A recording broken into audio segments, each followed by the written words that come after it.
안녕하세요. 꼬꼬미파파 강목사입니다. 오늘은 9월 21일 맥체인 성경 읽기 해설을 하겠습니다. 오늘 말씀의 주제는 하나님 나라입니다.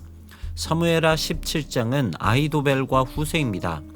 아히도벨은 최고의 계략가답게 치명적인 전략을 제시합니다. 다윗의 무리가 힘이 빠졌을 때 속히 추적하자는 것입니다. 그런데 후세가 그 계략을 막아섭니다. 다윗은 전쟁에 익숙한 사람이므로 함부로 달려들지 말고 시간을 두고 잘 정비해서 싸우자고 합니다. 결국 압살롬은 후세의 계략을 받아들입니다. 그리고 후세는 사람들을 보내 다윗에게 멀리 도망가게 합니다. 아히도벨은 자신의 전략이 받아들여지지 않는 것에 대해 스스로 목을 메어 죽습니다. 본문에는 비록 하나님의 이야기는 나오지 않지만 모든 사건의 배후에는 하나님이 계심을 알 수 있습니다.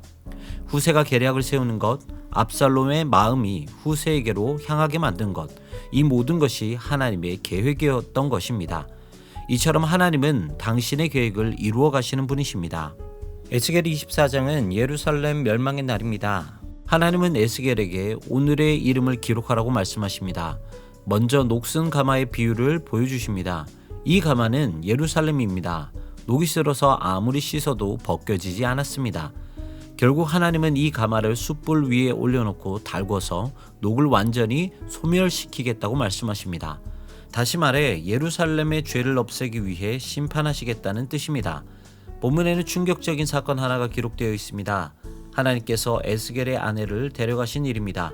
그럼에도 에스겔에게 결코 슬퍼하거나 울지 말라고 말씀하십니다.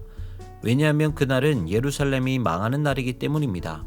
이렇게 본문은 하나님은 예루살렘의 죄가 얼마나 깊은지, 하나님의 진노가 얼마나 큰지를 보여주고 있습니다. 고린도후서 10장은 바울의 변호입니다. 사람들은 바울을 육신을 따라 행하는 자로 여겼습니다. 그러나 바울은 육신에 속한 무기가 아니라 하나님의 능력을 따라 싸우는 사람이었습니다.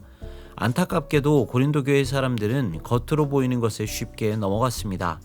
바울은 몸이 약하고 말도 시원하지 않았다는 사람들의 말에 넘어가 버린 것입니다.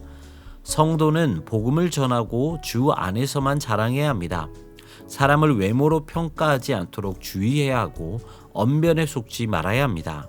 시편 72편은 정의의 나라입니다. 본문은 하나님의 판단력을 구하는 기도입니다. 이것을 구하는 이유는 공의의 재판을 하기 위해서입니다. 가난한 백성들의 억울함을 풀어주고 궁핍한 자의 자손을 구원하여 압박하는 자를 꺾기 위해서입니다. 하나님의 판단력을 오롯이 받은 왕은 나라를 정의 가운데 다스립니다.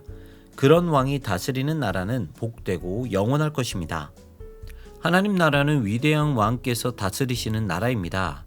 온전히 그분의 계획과 통치에 의해 움직이는 나라입니다. 그래서 하나님 나라의 백성들은 오직 복음과 오직 말씀을 자랑하며 사람들의 외모를 따라 판단하지 않습니다. 그리고 정의와 공의를 실현시킵니다. 그래서 언제 어디서나 위대한 왕이신 하나님께 영광을 올려드립니다. 성도는 이 땅에서 하나님 나라를 실현시키는 사람들입니다. 그래서 세상의 법을 하나님의 법으로 이겨야 하는 자들입니다. 오늘도 이 땅에서 하나님 나라를 세우시는 여러분 되시기를 소망합니다. 지금까지 꼬꼬미파파 강목사였습니다. 내일 다시 만나요.